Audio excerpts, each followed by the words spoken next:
साहब और दीदी के बारे में जो आप जानते हैं इस भजन के माध्यम से मंजूर हुआ।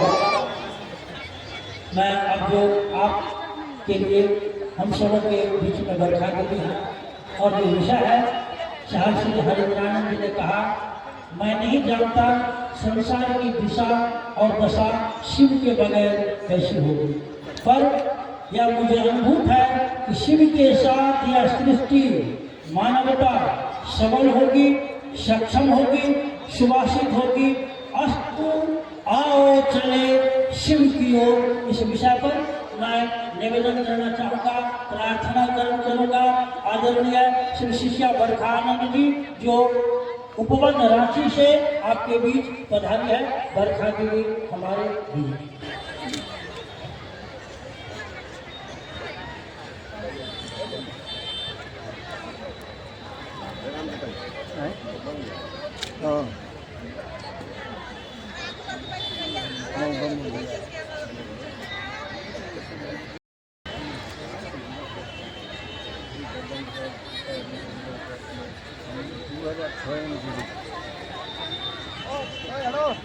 आगे देख रहे हैं, सबसे आगे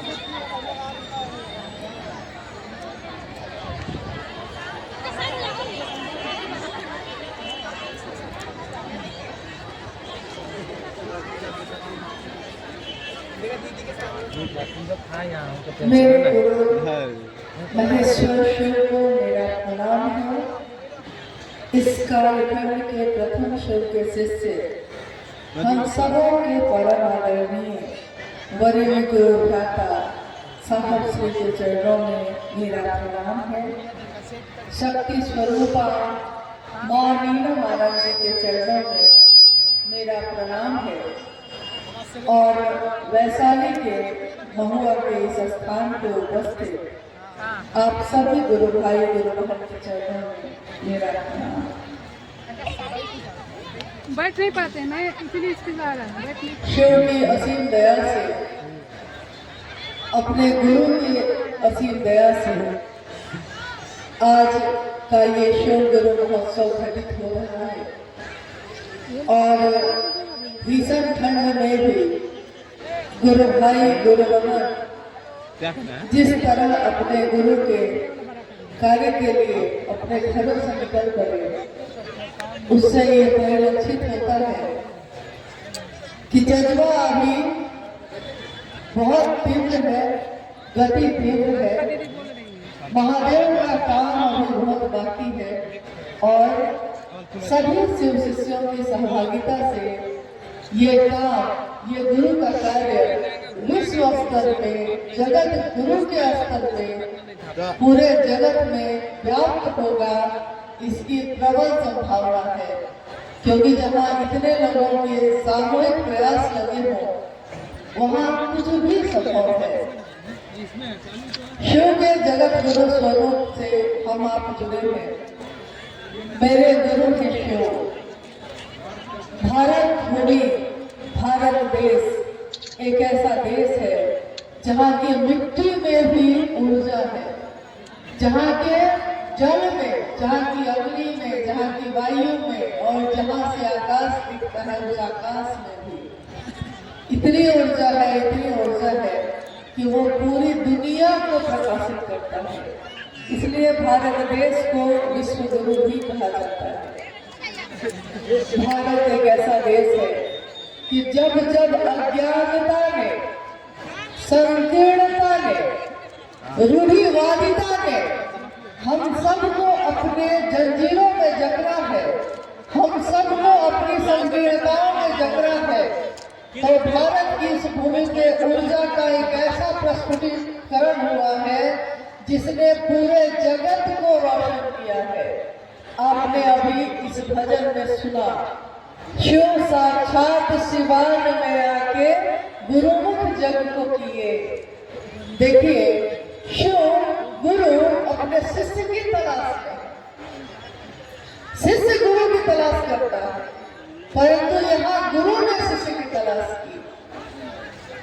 और जिस शिव की पूजा सदियों से होती आई है, जिस शिव की पूजा अर्चना का अविरल प्रवाह भारत भूमि पे होता रहा है, रूप में, महामृत्युंजय के रूप में, महायोगेश्वर के रूप में, आदि योगी के रूप में, आदि गुरु के रूप में उसी धरती पे, उसी स्थान पे आज जगत के हर कोने में ये गूंज उठ रही है कि शिव मेरे और आपके गुरु हो सकते हैं। कभी हमारे लिए वो भगवान रहे, सिर्फ भगवान शिव, जिनको हम दूर से हाथ जोड़कर बस देखते रहे। हम सोचते थे कि महादेव तो सबसे बड़ी सत्ता है, वो मेरा आपका कैसे हो सकता है। हमने महादेव की पूजा भी की तो दूसरों पे आश्रित रहे।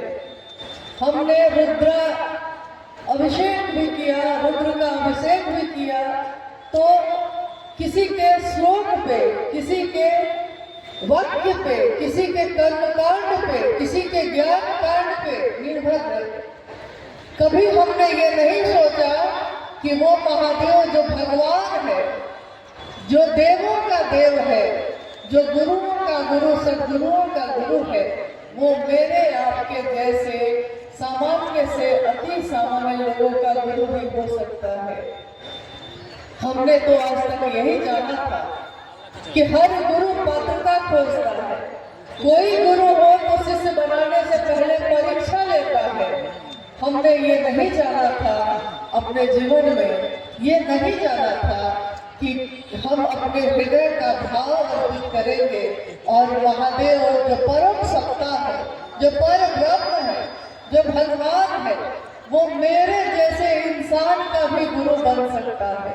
ये हमने नहीं जाना था।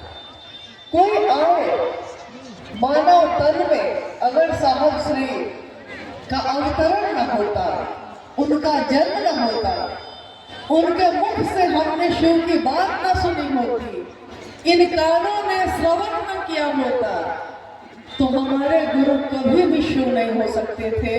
क्योंकि हजारों साल में जो काम नहीं हुआ वो इस कलयुग में हुआ। जो कभी सतयुग में न हो सका, जो त्रेता युग में न हो सका, जो किसी युग में न हो सका, कलयुग में ये सामने चरितार्थ हुआ कि हर व्यक्ति परमात्मा पथ का पथिक हो सकता है।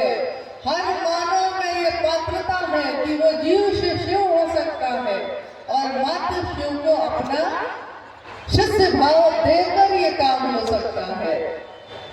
हम अपने गुरु शिव को क्या देते हैं? क्या महादेव मेरे जल चढ़ाने से खुश हो जाते हैं? हाँ, हो जाते हैं। क्या मेरे फल फूल चढ़ाने से होते हैं? हाँ, होते हैं। लेकिन अगर मेरे हाथ खाली हो, जैसे किसी ने कहा कि हे महाबुद्ध मैं आई रीते हाथ, मैं फल और फूल ला न सकी क्योंकि वो तुम्हारे योग्य न होता। मैं कुछ भी लाऊं तुम्हारे लिए, वो तुम्हारा ही है, तुम्हारे योग्य न होगा वो।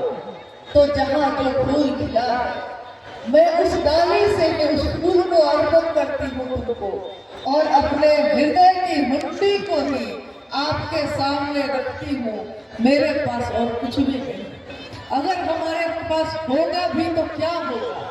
एक इंसान के पास अगर कोई संपत्ति मिल भी जाए तो क्या मिलेगी?